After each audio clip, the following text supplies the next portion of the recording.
পুকুর, পুকুর, পুকুর। হ্যাঁ, আমাদের ঘর পুকুর হয়ে গেছে। বৃষ্টি হতেই আমাদের ঘর পুকুর হয়ে যায়। আমাদের আর পুকুরে যেতে লাগে না। ওই ঘর দিয়ে জলটা গড়িয়ে এসে এখানে জমা হয়। আর এটা হচ্ছে বাইরের রাস্তায় জোয়ারের জল এসে ভরে গেছে, তারপর বৃষ্টির জল।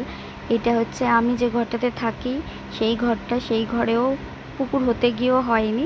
আমি পুকুর যাতে না হয় তার জন্য আমি আগের থেকে জলগুলোকে আর কি মুছে ফেলছি। জলগুলোকে নিয়ে নিগড়ে কাপড় দিয়ে নিয়ে নিগড়ে ফেলে দিচ্ছি, যাতে আমার ঘরটাও যাতে পুকুর না হয়ে যায়।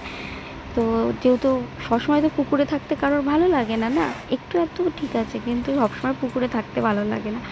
তাই এই পুকুরগুলোর যে জলটা এখানে এসে জমা হয়েছে, পুকুরের জলটা, তাই এই জলটা একটুখানি ছেঁচে দিচ্ছি। কেন যে যখনই পাই সে তখনই এই জলটাকে এভাবেই বাইরে করে দেওয়া হয়। এই জলটা যদি বাইরে না করা হয় তাহলে পরে পুরো এক হাঁটু হয়ে যেত এতদিনের পরে। তো এটা হচ্ছে আমি ওইগুলো ছিঁচে ফেলে দেওয়ার পরে আবার এই ক্লিপটা করেছি। এটা 5 মিনিটও যায়নি, তার মধ্যে এই জলটা এভাবে ভরে গেছে। তাহলে কি আমি ঘরটাকে পুকুর হতে বাঁচাতে পারবো? আমার তো মনে হয় আমি বাঁচাতে পারবো। তারপর ঘরে যদি পুকুর হয়ে থাকে আর খাটটাও যদি ময়লা হয়ে থাকে, ডাস্টবিন হয়ে থাকে, মোটেও ভালো লাগবে না।